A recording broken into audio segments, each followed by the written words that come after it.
기도하시겠습니다. 오늘도 우리에게 새로운 하루를 허락해 주신 하나님 감사합니다. 누구에게나 공평하게 주어지는 이 시간들을 아끼게 하시고 부지런하여 열심을 품고 주를 섬기는 일에 앞장서는 주의 자녀들이 다 되게 하여 주시옵소서. 우리 인생의 겨울이 오기 전에 준비하는 그리스도인이 되게 하시고 구원받은 기쁨으로 감사와 감격으로 하루를 살아가게 하여 주옵소서. 답답하고 괴로운 마음으로 엎드린 주의 자녀들 마음을 어루만져 주시고 다시 일어설 수 있는 힘과 용기를 덧입혀 주시옵소서. 예수 그리스도의 이름으로 기도 올리옵나이다. 아멘. 오늘 말씀은 열왕기상 17장 17절부터 24절까지의 말씀입니다. 2일 후에 그 집 주인 되는 여인의 아들이 병들어 증세가 심히 위중하다가 숨이 끊어진지라. 여인이 엘리야에게 이르되 하나님의 사람이여 당신이 나와 더불어 무슨 상관이 있기로 내 죄를 생각나게 하고 또 내 아들을 죽게 하려고 내게 오셨나이까. 엘리야가 그에게 그의 아들을 달라 하여 그를 그 여인의 품에서 받아 안고 자기가 거처하는 다락에 올라가서 자기 침상에 누이고 여호와께 부르짖어 이르되 내 하나님 여호와여 주께서 또 내가 우거하는 집 과부에게 재앙을 내리사 그 아들이 죽게 하셨나이까 하고 그 아이 위에 몸을 3번 펴서 엎드리고 여호와께 부르짖어 이르되 내 하나님 여호와여 원하건대 이 아이의 혼으로 그의 몸에 돌아오게 하옵소서 하니 여호와께서 엘리야의 소리를 들으심으로 그 아이의 혼이 몸으로 돌아오고 살아난지라. 엘리야가 그 아이를 안고 다락에서 방으로 내려가서 그의 어머니에게 주며 이르되 보라 내 아들이 살아났느니라. 여인이 엘리야에게 이르되 내가 이제야 당신은 하나님의 사람이시여 당신의 입에 있는 여호와의 말씀이 진실한 줄 아노라 하니라. 아멘. 오늘은 열왕기상 17장 17절부터 24절의 말씀으로 권선징악의 하나님만은 아니십니다. 권선징악의 하나님만은 아니십니다. 라는 제목의 말씀을 함께 나누고 기도하는 시간을 갖겠습니다. 여러분, 권선징악이라는 사자성어를 알고 계십니까? 착한 것을 권하고 악한 것을 징벌한다, 이런 뜻이에요. 옛날 유학자들이 춘추 좌시전에서 징악이 권선이란 말을 처음 사용했던 것에서 그 유래를 찾아볼 수 있습니다. 이 말이 후대에 전해지면서 우리 삶의 기본적인 윤리의 기준으로 자리 잡게 되었습니다. 문제는 뭐가 선한 것이고 뭐가 악한 것인지의 기준이 아주 심히 흔들리고 있다고 하는 거예요. 이게 문제라고 하는 겁니다. 약자의 입장을 배려한다는 명목으로 흔들리지 말아야 할 것을 흔들고 있고 자기 개인의 의견이 너무 강해서 사회적으로 대단히 혼란을 일으키고 있는 현실이 바로 오늘날의 현실입니다. 중요한 문제는 이 일반적인 권선징악의 사고가 신앙하고 접목이 되면은요, 우리들도 나도 모르게 하나님은 권선징악의 하나님 아니신가? 하나님을 권선징악의 하나님으로만 여기는, 하나님을 아주 협소하고 편협하게 만들어서 하나님은 이런 분이시다 하고 틀 속에 가두는 그런 모습이 된다고 하는 거예요. 여러분, 욥의 친구들을 한번 떠올려 보시기 바랍니다.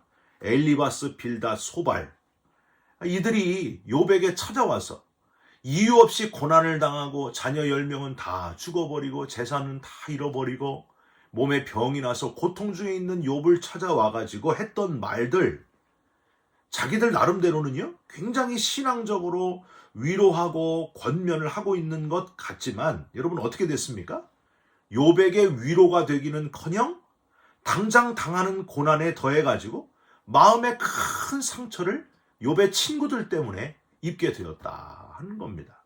하나님은 권선징악의 하나님만이 아니신데 하나님은 꼭 권선징악의 하나님이시다 이렇게 주장하면서 욥에게 실토를 하라고, 회개하라 하고 권면을 했으니 네가 분명히 지은 죄가 있기 때문에 이 고난이 오는 게 아니냐, 빨리 죄를 회개하라, 이렇게 권면을 했으니 여러분, 욥이 얼마나 답답했겠습니까? 욥기서 끝장에 이르러서 하나님은 욥에게 하나님이 얼마나 크신 분이신지를 나타내 보여주십니다. 욥은 입이 떡 벌어지고 놀라움을 금치 못했습니다. 스스로 제한이 없으신 그 하나님, 만물의 주관자이심을 보여주시는 하나님 앞에서 욥은 이렇게 고백하게 됩니다. 하나님, 내가 그동안은 귀로 들어서 하나님을 알았지만 이제는 눈으로 주를 배움나이다. 욥은 권선징악 그 이상의 하나님, 어마어마한 하나님, 말로 표현할 수 없는 하나님을 이제는 밝히 알게 되어서 회개하게 되고 더 성숙한 하나님의 사람이 되었다 하는 이야기가 욥기서 끝부분에 나와 있습니다. 저와 여러분이 가지고 있는 하나님에 대한 편견을 깨시기를 바랍니다. 하나님에 대하여 인간이 세운 제한들을 다 벗어버리고 내 생각보다 크신, 아니 내 생각보다 훨씬 더 크신 하나님을 겸손하게 받아들이시기를 주님의 이름으로 부탁드립니다. 하나님은 내 생각에 갇혀 계신 분이 아니라는 거예요. 하나님은 내 제한에 갇혀 계신 분이 아니시라는 거예요. 이걸 다 벗어버려야 된다고 하는 거예요. 항상 깨어있어 그 뜻이 어떠한가를 귀 기울여 들으시기를 주님의 이름으로 부탁드립니다. 오늘 본문에 나오는 이 사르밧 과부, 바로 하나님은 권선징악의 하나님이시다 하는 생각에, 그 생각에만 사로잡혀 있었던 여인이 바로 이 사르밧 과부였습니다. 여러분, 어제 본문에서 우리가 보셨지만은 사르밧 과부는 가뭄으로 인해 가지고 마지막 남은 식사 떡 한 조각을 준비를 하다가 엘리야가 갑자기 나타나 가지고 떡을 요구하잖아요. 그걸 나에게 먼저 달라, 그렇게 요구할 때에 엘리야의 말, 하나님의 살아계심을 두고 맹세합니다, 이런 엘리야의 말을 듣고 그 말을 그대로 믿고 엘리야에게 그 마지막 남은 떡을 주게 됩니다. 하나님에 대한 절대 신뢰가 담긴 연약하지만 신실한 과부의 행동이었다고 하는 거예요. 여러분, 신기하게도 하나님은 이 사르밧 과부의 헌신과 믿음을 저버리지 아니하시고 어떻게 하셨어요? 가뭄이 다 끝나는 날까지 통의 가루가 떨어지지 않고 병의 기름이 계속 채워지는 그 놀라운 역사를 보여주셨습니다. 그런데 여기까지 하고 해피엔딩으로 끝났으면은요, 이 이야기는 그저 동화가 주는 감동처럼 그런 권선징악의 하나님 이야기로만 끝났을 겁니다. 17절 한번 보세요. 앞에 16절까지의 행복한 이야기하고 이제는 너무나 대조적인 사건이 갑자기 일어나게 됩니다. 뭐였어요? 이 사르밧 과부의 아들이 세상을 떠나게 됩니다. 여기 주인 되는 여인의 아들이다 이렇게 돼 있는데 다른 여인이 아니라 아까 그 사르밧 과부입니다. 이 사르밧 과부에게 외동 아들이 있었는데 병이 들어가지고 증세가 위독하게 되어서 결국에 세상을 떠나게 됩니다. 17절 끝에 뭐라고 돼 있어요? 숨이 끊어진지라.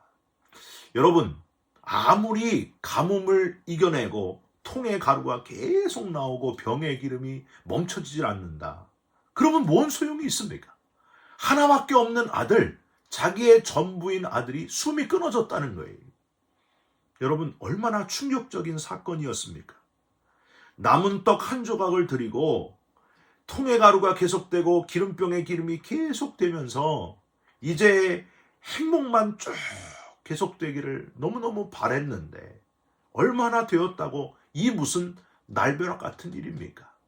이 사르밧 과부의 찢어지는 마음, 이제 더 살고 싶지도 않은 마음을 여러분 한번 생각해 보시기 바랍니다. 18절에 사르밧 과부는 이렇게 엘리야에게 울부짖습니다. 하나님의 사람이여, 당신이 나와 더불어 무슨 상관이 있기로 내 죄를 생각나게 하고 또 내 아들을 죽게 하려고 내게 오셨나이까. 아마 펑펑 울면서 통곡하면서 이 말을 엘리야에게 했을 거예요. 이 표현은 아들이 죽은 건 당신이 내게 왔기 때문입니다, 이런 표현이 아니고요. 이런 표현이 아니고 자신의 그 기가 막힌 한탄스러운 그 상황을 토로하고 있는 거예요. 어떻게 이런 일이 일어날 수 있습니까? 어떻게 나에게 이 고통이 올 수 있습니까? 특별히 내 죄를 생각나게 하고 또 내 아들을 죽게 하려고 내게 오셨나이까. 이 표현에서 우리는 이 여인이 바로 권선징악의 생각에 꽉 사로잡혀 있구나 하는 걸 우리는 깨달을 수 있습니다. 분명하게 내 죄 때문에 아들이 죽은 겁니다. 내가 죄를 지어서 하나님이 나를 이렇게 벌하시는 겁니다. 내가 선하게 살았으면 복을 주셨을 텐데 내가 죄를 지었기 때문에 내 아들이 죽은 겁니다. 이렇게 지금 고백하는 거예요. 여러분, 얼마나 이게 권선징악적인 생각입니까? 저도 한 6년 전에 저희 큰딸이 갑자기 너무 아플 때가 있었습니다. 병명을 찾지도 못하고 한 달 넘게 아이가 30파운드 이상을 빠져가는 거예요. 정말 부모로서 너무너무 괴롭더라고요. 집사람하고 많이 울었습니다. 하나님, 이 아이의 병이 도대체 무엇입니까? 그때 제가 이 사르밧 과부와 비슷한 마음이 들었어요. 하나님, 저 이제 다 접고 한국으로 돌아가겠습니다. 제가 뭔가 하나님 앞에 잘못한 것 같은데, 죄를 지어서 내 큰딸에게 이렇게 고통이 오는 것 같은데 하나님, 잘못했습니다. 용서해 주옵소서. 제발 이 아이만 살려주시고 제 죄를 깨닫게 하여 주옵소서. 이렇게 하나님 앞에 막 집사람이랑 둘이 울면서 울부짖고 그런 적이 있었습니다. 그런데 이 사르밧 과부의 아들이 죽은 아픔과 다윗이 밧세바를 통해서 얻은 아들이 죽은 경우를 우린 여기서 잠깐 비교할 필요가 있습니다. 다윗의 아들이 죽은 거는 정말 다윗이 간음죄와 살인죄를 저질렀기 때문에 주시는 하나님의 심판이었습니다. 그러나 이 사르밧 과부의 아들은 전혀 달랐습니다. 그게 아니었다는 거예요. 사르밧 과부의 죄 때문이 아니었습니다. 다른 이유가 있었다는 거예요. 우리는 여기서 귀한 교훈을 얻을 수가 있습니다. 즉, 하나님은 나의 죄 때문에 정말 나를 심판하시기 위해 고통을 겪게 하실 수도 있지만 그렇지 않고 다른 이유로도 고난을 주실 수 있다 하는 사실입니다. 영적으로 깨어 있어서 자신의 죄를 살핌과 동시에 또 다른 하나님의 뜻이 이 고통에 있는가 하는 걸 우리는 살펴봐야 됩니다. 그게 바로 성숙한 그리스도인의 모습이라는 거예요. 그냥 무조건 안 좋은 일이 일어났다고 내가 죄를 지었습니까? 하나님, 다 내 죄 때문입니다. 이렇게 절망하지 말고 그 일을 통해서 하나님이 또 다른 일을 준비하고 계시고 우리가 알지 못하는 하나님의 뜻이 있다는 거예요. 여러분, 분명히 믿으시기 바랍니다. 욥의 아들, 딸들 10명이 죽게 된 것? 욥이 죄 지어서 죽은 거예요? 그렇지 않습니다. 모세 때에 바로 왕의 아들과 애굽에 처음 난 것들이 다 죽게 됐잖아요. 무엇 때문입니까? 바로 왕과 애굽인들의 완악한 마음, 죄 때문이었습니다. 이건 진짜 하나님의 심판이었어요. 이런 걸 잘 구분해야 된다는 거예요. 무조건 하나님이 내가 죄 지어서 심판하신다 이러시지 말고 이거를 잘 구분해라. 지혜롭게 생각을 해라 하는 겁니다. 한 가지 기준만 가지고 죄 지었으니 벌 받는 게 당연하다, 이렇게 단순하게 가면 안 된다는 거예요. 이거는 위험한 생각이고요. 그게 바로 하나님을 제한하는 판단이라고 하는 겁니다. 우리 생각을 뛰어넘어 하나님의 또 다른 뜻이 있을 수 있다고 하는 거예요. 사랑하는 성도 여러분, 우리가 말로 다할 수 없는 고통에 대하여 함부로 판단하고 정죄할 수 없다고 하는 것을 기억하시기 바랍니다.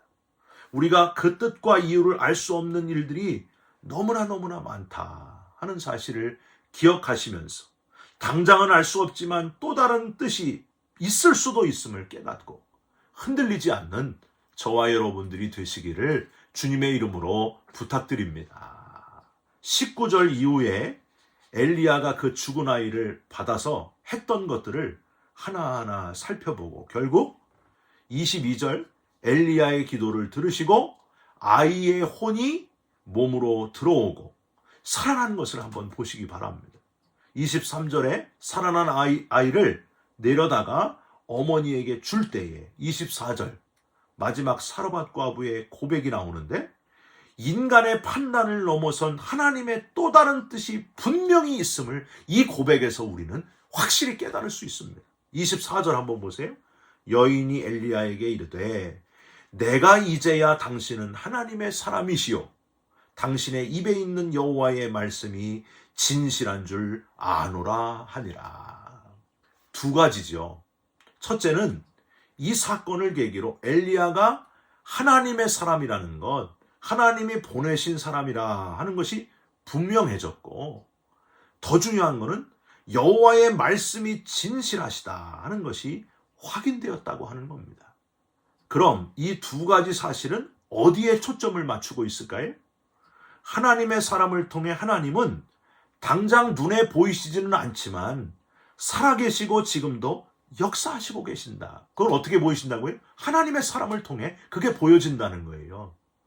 그러니까 하나님이 쓰시는 사람들을 발견하면서 우리는 하나님은 살아계시구나. 그리고 어떻게 해요? 하나님을 믿어야 된다고 하는 거예요. 이게 하나님이 원하시는 거라는 겁니다. 그리고 여호와의 말씀이 진실하다. 즉 우리 눈에 보이는 것들은 다 믿을 만한 것들이 아니다. 진실한 것은 오직 여호와의 말씀, 하나님의 말씀이시다. 유일하게 믿을 존재는 바로 하나님이시다. 하나님의 말씀밖에는 없다. 그러니까 한 영혼이라도 더 하나님을 믿기를 원하시는 하나님의 마음, 말씀을 보면서 하나님의 살아계심을 믿으라. 여호와의 사람들을 보면서, 하나님이 쓰시는 사람들을 보면서 하나님을 믿으라. 이 교훈이 계속해서 지금 나오고 있는 겁니다. 우리는 연약해서 하나님을 권선징악의 하나님으로만 제한하려고 하는데 하나님의 마음은 그저 한 영혼이라도 더 하나님 앞으로 돌아오기를 원하시는 마음, 그 마음이 하나님의 마음인 것을 여러분 잊지 마시기를 주님의 이름으로 부탁드립니다. 예수님이 십자가를 지시고 죽으신 사건, 사람들의 예상과는 너무나 다른 사건이었습니다. 눈에 보이는 메시아, 정치적인 메시아를 원했던 인간들의 뜻과는 너무나 다르게 하나님의 아들 참 메시아는 우리를 대신해서 너무나 힘없이 죽어주셨습니다. 그런데 그게 바로 하나님의 뜻이었고 하나님의 승리였습니다. 죽음을 이기고 부활하신 예수님, 부활의 첫 열매가 되신 예수님, 하나님과 우리 사이에 막힌 담을 다하시고 구원이 이루어지는 그 순간, 처참한 죽음의 순간이 곧 삶의 현장이요 부활의 시작이었습니다. 하나님의 뜻, 더 깊고 더 넓고 더 크신 그 하나님의 뜻, 우리가 다 알 수도 없는 하나님의 뜻이 분명히 있다는 사실을 여러분 기억하시고 고통 중에서도 너무나 낙심하지 말고 잘 참고 견뎌내시고 더 큰 뜻을 이루어 가시는 하나님을 신뢰하시기를 예수님의 이름으로 축원드립니다. 기도하겠습니다. 하나님, 우리는 너무나 연약합니다. 우리 눈으로 보기에 뭔가 많아지면은 내가 선해서 복을 받았다고 착각을 하고 눈으로 보기에 뭔가를 잃어버리면 벌을 받았다고 판단하는 지나친 권선징악의 생각에 사로잡힐 때가 너무나 많습니다. 하나님, 우리를, 연약한 우리를 깨닫게 하여 주시옵소서. 절망하지 말고 주님을 바라보게 하시고 교만하지 말고 주님을 높이고 드러내는 자녀들이 다 되게 하여 주시옵소서. 예수 그리스도의 이름으로 기도 올리옵나이다. 아멘. 하늘에 계신 우리 아버지여, 이름이 거룩히 여김을 받으시오며 나라가 임하옵시며 뜻이 하늘에서 이룬 것 같이 땅에서도 이루어지이다. 오늘날 우리에게 일용할 양식을 주옵시고 우리가 우리에게 죄진 자를 사하여 준 것 같이 우리 죄를 사하여 주옵시고 우리를 시험에 들게 하지 마옵시고 다만 악에서 구하옵소서. 나라와 권세와 영광이 아버지께 영원히 있사옵나이다. 아멘. 사랑하는 성도 여러분, 권선징악을 뛰어넘어서 내가 알 수도 없는 방법으로 일하시고 역사하시는 하나님, 그 하나님을 믿고 의지하시기를 주님의 이름으로 축원드립니다. 여러분 사랑합니다. 축복합니다. 감사합니다.